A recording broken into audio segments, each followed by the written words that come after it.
नमस्कार, स्वागत है आप सभी का। आपके साथ एक खास पेशकश लेकर मैं हूं पूजा कविया गोमा। उत्तराखंड के पर्यटन एवं लोक निर्माण मंत्री सतपाल महाराज ने कोटद्वार में चल रही अग्निवीर भर्ती के मानकों पर सवाल उठाए। उन्होंने इस संबंध में एक वीडियो बयान भी जारी किया।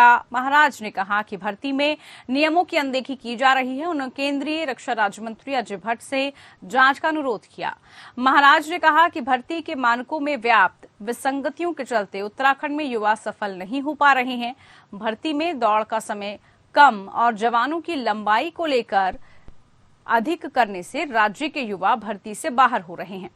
दरअसल उत्तराखंड के पर्वतीय क्षेत्र के युवाओं की औसतन लंबाई कम होती है। उन्हें भर्ती के दौरान लंबाई में इसी वजह से छूट भी दी जाती है। पूर्व दल सेना अध्यक्ष स्वर्गीय जनरल बिपिन रावत ने लंबाई में ये छूट दिलाई थी। इस दौरान उन्होंने रक्षा राज्य मंत्री को बताया कि अग्निवीर भर्ती के दौरान राज्य के 300 युवाओं को एक साथ दौड़ाया जा रहा है और उनमें से मात्र 8 या 10 युवाओं का ही चयन हो रहा है, यानी कि 8 से 10 युवाओं को ही चुना जा रहा है, जबकि शारीरिक में पहले औसतन 300 में से 60 युवाओं का चयन हुआ करता था।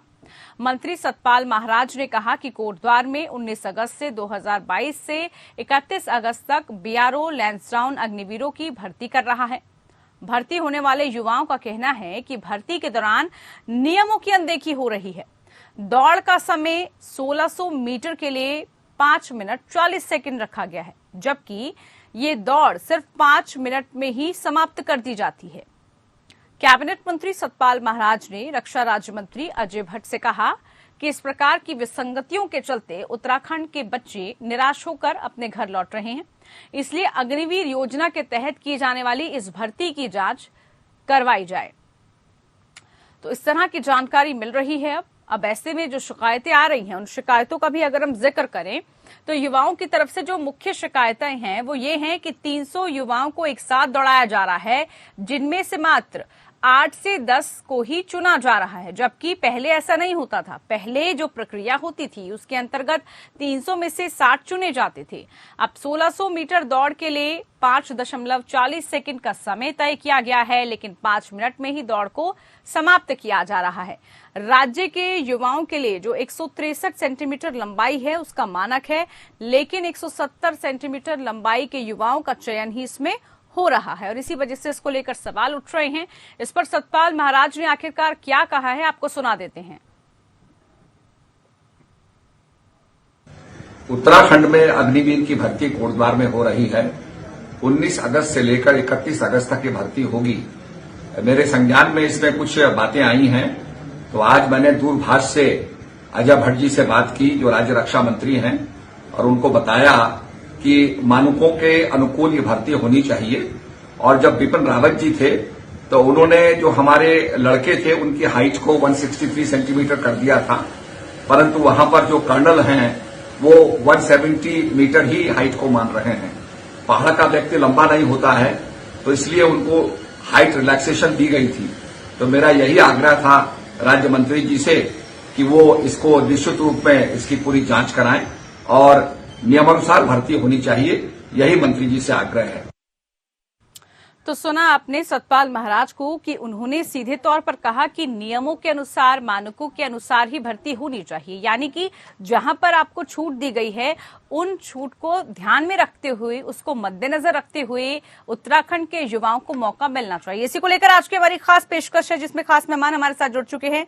आलोक वत्स जी हमारे साथ बीजेपी की तरफ से जुड़े हैं, रत्नेश मिश्रा जी हमारे साथ आपकी तरफ से जुड़ चुके हैं और गोपाल सिंह जी रिटायर्ड कर्नल हमारे साथ जुड़े हैं। बहुत स्वागत तीनों मेहमानों का। सबसे पहला सवाल आलोक वत्स जी, आप ही से कार्यक्रम की शुरुआत, क्योंकि आप ही के मंत्री ने आरोप लगाया है और जांच की बात उन्होंने कही है, अनियमितताएं बरती जा रही हैं। आखिरकार अग्निवीरों को लेकर किस तरह की अनियमितताएं हैं, इसको लेकर सरकार क्या कर रही है? क्योंकि पहला ये कोई वाक्य नहीं है, इससे पहले भी जब से ये योजना आई है सुर्खियों में बनी हुई है, इसको लेकर बवाल जारी है। क्या प्रतिक्रिया?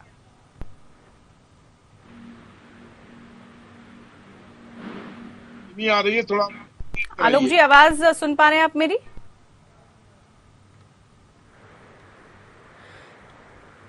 शायद आवाज नहीं पहुंची उन तक, फिर से जुड़ेंगे उनसे। चलिए हम कर्नल साहब से बात कर लेते हैं, क्योंकि देखिए पूरा का पूरा जो मसला है वो इसी से जुड़ा हुआ है। सर, सबसे पहले आप जरा हमें ये समझाइए, क्योंकि ये स्पष्ट है और ये कहा गया है कि हर क्षेत्र के हिसाब से जो भौगोलिक परिस्थिति है उसके हिसाब से ही युवाओं को अलग अलग कंसीडर किया जाता है। तो उत्तराखंड में जैसे कहा कि पहाड़ी इलाकों में अक्सर जो है हाइट है वो कम रहती है, इसको लेकर छूट दी जाती है, लेकिन अग्निवीरों में आखिरकार इस तरह की अनियमितता क्यों वहां पर वो छूट नहीं दी जा रही है? आखिरकार इन सबके पीछे आप क्या कारण मान रहे हैं? आप मेरे से पूछ रही हैं सवाल? जी जी गोपाल जी। सभी को नमन वंदन प्रणाम। देखिए, एक लेट डाउन प्रोसीजर है जो government of India recruiting directorate के द्वारा जो किया जाता है, ये केवल उत्तराखंड में ही नहीं पूरे भारतवर्ष के अंदर प्रक्रिया चलती है।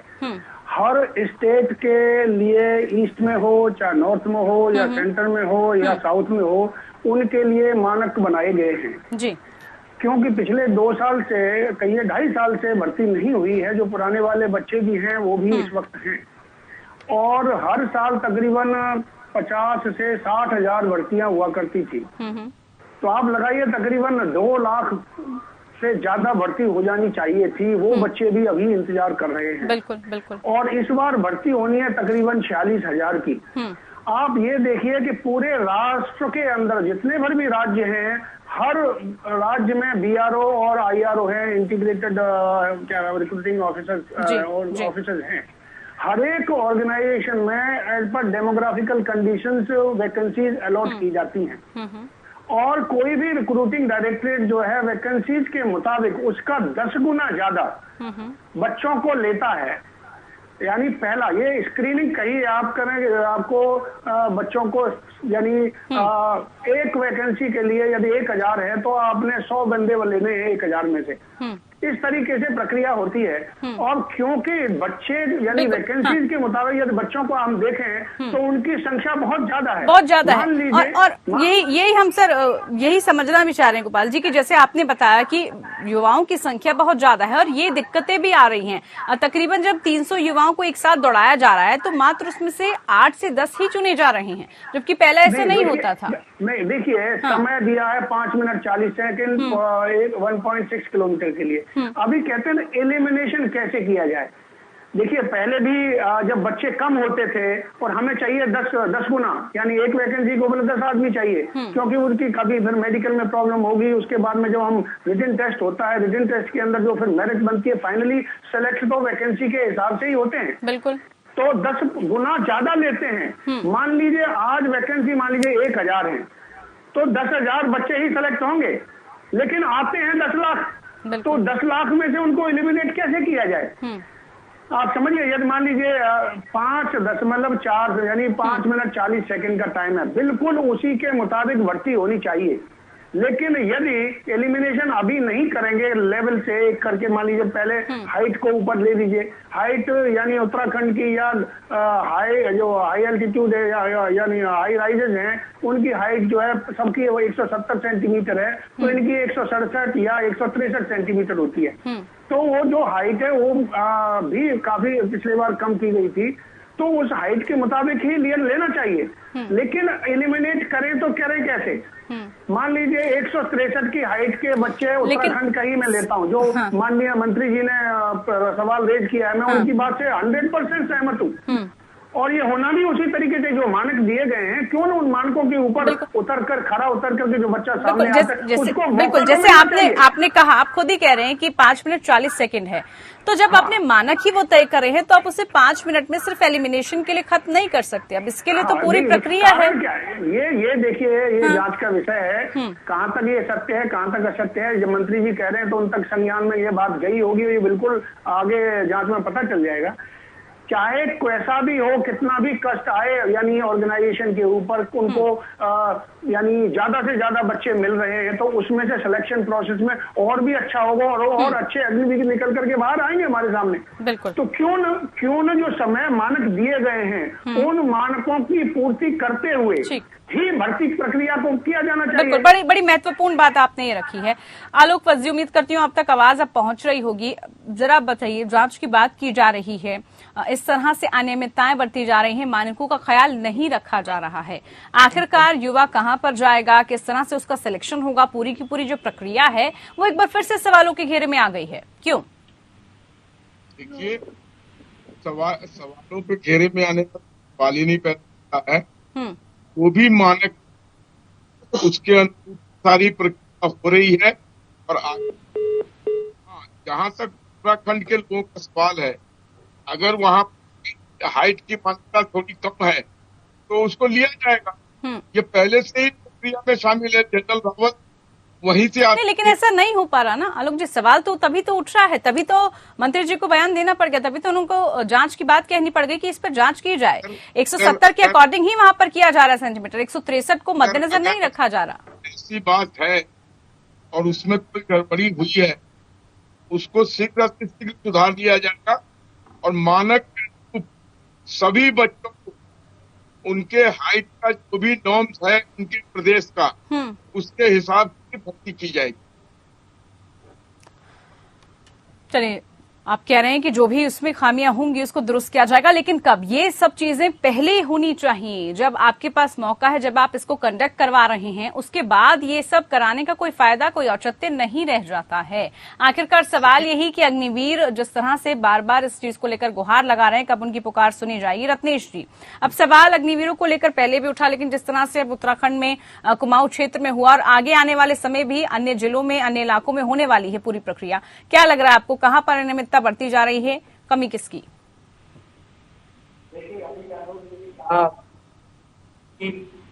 जो भी कमियां हैं उन्हें ठीक करके, तो मैं सबसे पहले बात अधिकारी नहीं करते हैं, उनसे मेरा पहला प्रश्न जो है वो ये है कि क्या आप बच्चों को इलिमिनेट कर दिया है कि आप उनको पेंशन मौका देंगे या नहीं देंगे? क्योंकि अगर इस प्रक्रिया में सुधार के बाद आगे जो लोग आएंगे भर्ती के, उनके ऊपर वो प्रक्रिया लागू होगी, लेकिन जो पहले उस प्रक्रिया के कारण वो डिस्क्वालीफाई हो गए या उस प्रक्रिया के कारण जिनके साथ अन्याय हो रहा है, उनके साथ न्याय कैसे किया जाएगा? इस पर भारतीय जनता पार्टी सरकार और इस भर्ती प्रक्रिया के लिए जो भी जिम्मेदार अधिकारी हैं वो क्या करने वाले हैं? दूसरी बात, ये प्रक्रिया शुरू से ही विवादास्पद रही है। देश में अग्निवीर के सिस्टम को लेकर एक बहुत बड़ा आंदोलन खत्म हुआ, लेकिन पूजा जी ये सरकार जो है और ये इस सरकार के जो मंत्री हैं, इस तरह से सब लोग इसी तरह से तानाशाही है। अगर आप आवाज उठाएंगे तो आपके खिलाफ नहीं, लेकिन रत्नेश जी देखिए, मेरी बात सुनिए। हाँ, नहीं, एक सवाल ये भी है ना यहाँ पर कि देखिए, अगर उन्हें कोई अनियमितता, कोई खामी मिली है, युवाओं ने अगर इस तरह की कोई शिकायत दी है, तो उसके लिए खुद उन्होंने कहा है कि जांच की जाएगी। ऐसा नहीं कि सुनवाई नहीं हो रही, सुनवाई तो हो रही है, लेकिन सवाल यहाँ पर ये आप सही बोल रहे हैं कि अब क्यों, जब यहाँ पर बिल्कुल एट दी एंड चल रही है, यहाँ पर पूरा का पूरा कार्यक्रम चल रहा है, उसके बाद आप ऐसा करेंगे तो वो सही नहीं है। मेरी आवाज फोन कट गया है, मेरी आवाज आपको मिल रही है? जी बिल्कुल मिल रही है रत्नेश जी। जी, मैं ये कह रहा हूँ, देखिए, मैंने कहा था कि आप अनियमितता को ठीक नहीं करेंगे, आप अनियमितता को ठीक करिए, लेकिन अनियमितता के कारण जिन बच्चों के साथ अन्याय हो गया उनके साथ क्या किया जाएगा, उनके बारे में तो सोचिए। दूसरी बात, मैं जो बात कह रहा था कि भैया ये सरकार एकदम आतंक के साये पर चला रही पूरे देश को। जिस प्रक्रिया को लेकर युवाओं ने इतना बड़ा आंदोलन किया, तमाम सारे युवाओं को FIR करा दिए, उनका भविष्य खराब कर दिया गया, और उसी प्रक्रिया में अब इन्हीं के पार्टी की सरकार में कैबिनेट मंत्री उस पर सवालिया निशान उठा रहा है। इसका मतलब है कि अब इनके अंदर ही इनका विरोध होने लगा है। जी ठीक, आप विपक्ष को दबा सकते हैं, लेकिन जब आपके घर में आपके खिलाफ आवाज उठनी शुरू हो पूजा जी, तो आप उसको नहीं दबा पाएंगे। और मैं सतपाल जी महाराज का बहुत धन्यवाद देना चाहता हूँ कि उसके अंदर का जमीर अभी जिंदा है, कि उन्होंने देश के युवाओं की बात सुनी और युवाओं के न्याय के लिए बात उठाई। यहाँ तो तमाम सारे मंत्री हैं जिनका जमीर मर गया है, जिनके अंदर की इंसानियत मर गई है, वो उठाते ही नहीं है युवाओं के मुद्दे। और ये कहीं देखिएगा कि सतपाल जी महाराज जी का मंत्री पद न चला जाए कहीं इसी चक्कर। आखिरकार जो भी अनियमितता है, जिन भी मानकों का ख्याल नहीं रखा जा रहा, जांच की बात तो की जा रही है, लेकिन उन युवाओं का क्या, जिनकी वजह से, इस अनियमितता की वजह से जो कि पिछड़ गए हैं, क्या उन्हें फिर से मौका दिया जाएगा? क्या फिर से ही प्रक्रिया शुरू होगी? देखिए पूजा जी, अब ये सवाल उठाया गया है अभी इसका जांच होना है वाकई में ये बात सच है या नहीं। अगर सच होगा तो उनको दोबारा मौका दिया जाएगा। ये प्रक्रिया समाप्त तो नहीं हुई है, ऑनगोइंग प्रक्रिया है। और क्यों हुआ ये, अगर ऐसा हुआ है तो इसकी भी जांच होगी कि जब मानक तय है हर के हिसाब से उनकी हाइट का, तो किसने इसको गलत किया है। तो ये सारी चीजें खुल के आ जाएंगी। अब प्रश्न उठाया गया है, प्रश्न उठाने का अधिकार किसी को भी है, अनियमितता को ठीक करा। लेकिन आलोक जी, क्या जल्दबाजी में ये सब उतनी गंभीरता नहीं दिखाई है? क्या जल्दबाजी में पूरी की पूरी प्रक्रिया है आखिरकार? क्यों? क्योंकि देखिए, देश के युवाओं के भविष्य के साथ खिलवाड़ ना हो जाए, उनके भविष्य का सवाल है ये। बहुत सपने बुने हैं युवाओं ने इसके लिए, इसीलिए इसको लेकर गंभीरता उतनी क्या नहीं दिखाई जा रही जितनी की आवश्यकता थी। बहुत जल्दबाजी, क्योंकि विपक्ष बार बार ये आरोप लगाता है कि बहुत ही जल्दबाजी में इसको लेकर आया गया है और जिसका खामियाजा अब युवा भुगत रहे हैं। देखिए, विपक्ष के पास कोई मुद्दा नहीं है, हर मुद्दे को मुद्दा बनाना चाहते हैं, लेकिन ऐसी कोई बात नहीं है। पहले इन्होंने अग्निवीर को लेके कहा कि अग्निवीर गलत है, ये होना नहीं चाहिए। जब ये आ गया, लोगों का रुझान आ गया, लोग इसमें पार्टिसिपेट करने के लिए तैयार हो गए, अब इसमें ये अनियमितता निकाल रहे हैं। अगर ऐसी कोई त्रुटि हुई है, भाई आपका मंत्री बोला, कम से कम अपने मंत्री की बात को सही मानिए। अरे कब तक जनता को कहा है तो हम उसको सुधारेंगे। विपक्ष के नेता ने नहीं कहा, आपकी उत्तराखंड सरकार में, भाजपा की सरकार के संगठन मंत्री ने क्या आरोप लगाए हैं? सरकार के मंत्री की पूरा अधिकार है कि अगर कुछ गलत हो रहा है तो ठीक करने के लिए बताएं। रत्नेश जी वो कह रहे हैं हम जांच के लिए तैयार हैं अगर सवाल उठ रहा है। वही तो कह रहा हूँ पूजा जी, इसका मतलब है कि इनकी भर्ती प्रक्रिया में खामी है। अगर जब आपके पास भर्ती प्रक्रिया को बिना किसी खामी के करवाने की क्षमता नहीं थी, तो फिर आप किस लिए लेकर चले आए? इनकी जितने भी प्रदेशों में सरकार है, चाहे वो उत्तर प्रदेश हो, चाहे वो उत्तराखंड हो, चाहे वो बिहार में थी, अब तो चली गई। खैर, इनका उत्तर प्रदेश में देख लीजिए, इन्हीं की पार्टी की सरकार है ना, एक भी भर्ती परीक्षा बिना पेपर लीक के नहीं होती। पूरा युवा उत्तर प्रदेश का परेशान है। उत्तराखंड में वही, अब तो इनके मंत्री ने क्या कहते हैं, सवाल उठाने शुरू कर दिए थे। दूसरी बात, भारतीय जनता पार्टी के प्रवक्ता और भारतीय जनता पार्टी की सरकार को उठाती बात तो मानती नहीं। चलिए ठीक, एक एक करके रखते सवालों के जवाब में ले रही हूँ उनसे। हाँ, भारत मुक्त कांग्रेस हो चुका है। देखिए आलोक जी, ये इन सब बातों का यहाँ पर कोई मूल्य नहीं है जिस पर हम बात कर रहे हैं, जिस पर हम चर्चा कर रहे हैं। कम से कम युवाओं के मुद्दे पर तो आप ऐसे मत कीजिए, युवाओं के मुद्दे को लेकर तो सवाल उठाने दीजिए। कर्नल साहब के पास हम जाना चाहेंगे यहाँ पर। ठीक है, देखिए पॉलिटिकल इशू तो ठीक है, लेकिन इसको लेकर हमारे युवाओं के भविष्य के साथ खिलवाड़ ना हो जाए। बिल्कुल। कर्नल साहब आपसे मैं जरा समझना चाहूंगी, आपको क्या लगता है, क्या जल्दबाजी में ये सब लाया गया है? क्या यहाँ पर सरकार ने, रत्नेश जी मुझे सवाल पूछने दीजिए। कैसे हो गया भैया समाप्त? रत्नेश जी, कर्नल साहब समझाएंगे आपको। कर्नल साहब है हमारे साथ मौजूद, वो पूरी टेक्निकल चीजें समझाएंगे, टेक्निकलिटी समझाने के लिए हमारे साथ मौजूद हैं। सर, क्या आपको लग रहा है कि जल्दबाजी इसमें दिखाई गई है और उसी जल्दबाजी का खामियाजा अब हम देख रहे हैं कि जिस तरह से पूरी प्रोसेसिंग थी, जिस तरह से पूरी प्रक्रिया चलनी चाहिए थी, बहुत खामियां उसमें दिख रही हैं, बहुत दिक्कतें आ रही हैं। ये सब प्लानिंग पहले नहीं होनी चाहिए थी, क्या आपको लगता है? जी देखिए, अग्निपथ योजना के लिए पिछले कई सालों से इसके ऊपर तैयारी और इसके ऊपर विचार विमर्श चलता रहा है और बड़ी सोच समझ करके इस अग्निपथ योजना को लेकर के आए हैं। ये बहुत ही अच्छी और सबके लिए लाभदायक योजना है। देखिए, राजनीति करने वाले अपनी राजनीति जरूर करेंगे, मैं किसी राजनीतिक बात में बात नहीं ना तो पढ़ना चाहता हूँ, ना ही बोलूंगा एक शब्द भी।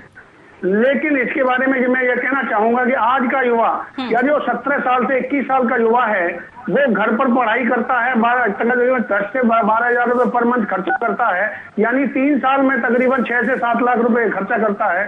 उसके बाद में वो ग्रेजुएशन करता है, तब जाकर के कहीं भर्ती की प्रक्रिया देखता है, मान लीजिए कहीं लगता है। यहाँ पर सरकार 4 साल के अंदर उसको तनख्वाह भी दे रही है 30,000 रुपए महीने, फिर 40,000 रुपए चौथे साल में दे रही है। जब वो रिटायर यानी 4 साल के बाद में घर जाता है, 25% वो सरकार रिटेन कर रही है। उसके बाद में बाकी जगह पर वो उसको यानी लेकिन गोपाल सिंह जी, 4 सालों के बाद क्या है, लेकर के निकलेगा 24, और फिर समाज को, राष्ट्र को वो ट्रेंड किया हुआ हमारा युवा हमारे देश को संभालेगा आगे। ये कहिए पहली बात। दूसरी बात आता हूँ मानक के ऊपर और प्रक्रिया के ऊपर भर्ती की। तो मैं भी रिक्रूटिंग में रहा हूँ, सेंटर के अंदर 2.5 साल मैंने काम किया है। मानक के ऊपर उतरना खरा, वो जो अधिकारी वहां पे मौजूद हैं उनकी जिम्मेदारी है, ना को मंत्री की या पॉलिटिशियन की या किसी और की। यदि कोई खामियां हुई है और हमारे माननीय मंत्री जी ने उसको आगे लेकर के आए हैं तो मुझे पूरी उम्मीद है उसके ऊपर जांच होकर के दोबारा भर्ती प्रक्रिया की जाएगी। और न केवल इससे आज उत्तराखंड के अंदर ये बात आई है, मैं तो कहूंगा ये बहुत अच्छी बात हुई, जिससे कि पूरे राष्ट्र के अंदर जहां पर भी भर्ती होनी है अगले सितंबर, अक्टूबर, नवंबर, दिसंबर, जनवरी में, उसमें भी कोई भी ऐसी त्रुटि ना आए जिससे कि हमारे युवाओं पहले ही कदम उठाने की आवश्यकता है। बिल्कुल, इस पर पहले ही गंभीरता देखने की आवश्यकता है। आलोक जी। पूजा जी चलिए बोलिए, रत्नेश जी बोलना चाहेंगे, बोलिए रत्नेश जी। पूजा जी मुझे 10 सेकंड का टाइम दीजिए। कहिए। मुझे बहुत दुख हुआ कि कर्नल साहब ने इस तरह की बात की कि ये योजना युवाओं के लिए बहुत अच्छी है। पूजा जी, मैं कर्नल साहब से इतना पूछूंगा कि क्या आपको मिलने वाली पेंशन का परित्याग करेंगे? क्या आपको जो ग्रेजुएटी मिल चुकी है रिटायरमेंट के बाद, क्या आप उसका परित्याग करेंगे? अगर आप ही ने सरकार के खिलाफ धरना प्रदर्शन दिया था ना, 1 रैंक 1 पेंशन, उस समय कहाँ चली गई थी ये प्रक्रिया? आप युवाओं को बेवकूफ बना रहे हैं बैठ के। वो युवा 4 साल के उपरांत क्या करेगा बताइए? उस 4 साल के बाद सरकार के पास क्या नीति है? आपने 17 से 21 का तो प्लान बता दीजिए। कर्नल साहब राजनीति नहीं, कर्नल साहब आप बताइए, क्या आप अपनी पेंशन छोड़ेंगे? क्या आप अपनी ग्रेजुएटी छोड़ेंगे? क्या आप 1 रैंक 1 पेंशन की स्कीम पे छोड़ेंगे? नहीं छोड़ेंगे। आप कैसी बात कर रहे हैं आप? ठीक है रत्नेश जी, सवाल आपने पूछा, जवाब लेने दीजिए, जवाब तो लेने दीजिए रत्नेश जी, जवाब लेने दीजिए। आप सवाल पूछेंगे, जवाब सुनने के लिए तो तैयार रहिए ना आप। एक सेकंड बोलिए। ये कौन सी उससे पार्टी से, किसी से? कांग्रेस से। कांग्रेस के हैं या आम आदमी पार्टी के? कांग्रेस से हैं ये सर। अच्छा, मैं पूछ लीजिए, जरा बता दीजिए किसके हैं आप। यदि मेरे बारे में कुछ जानते हैं तो थोड़ा मेरा रिसर्च कर लीजिए मेरे बारे में जो बोल रहे हैं। अरे तो मैं वही देखिए सर, सवाल यहाँ पर किसी के व्यक्तिगत नहीं है, व्यक्तिगत सवालों को ना उठाया जाए। सवाल यहाँ पर देश के युवाओं का है, उनके भविष्य का है। अगर अग्निवीरों को लेकर कोई आपत्ति, कोई दिक्कतें आ रही है तो जांच का विषय है ये, और सरकार को इनिशिएटिव लेना चाहिए इसको लेकर। बताइए, आप अपनी पेंशन छोड़ेंगे? शर्म आनी चाहिए मेरे सवाल करने पर। क्यों ना करने का देश का युवाओं का अधिकार है।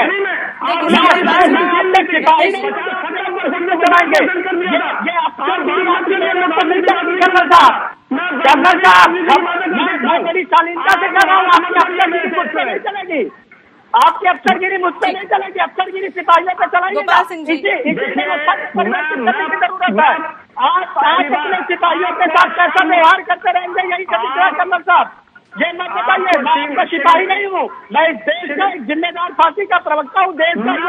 घंटे के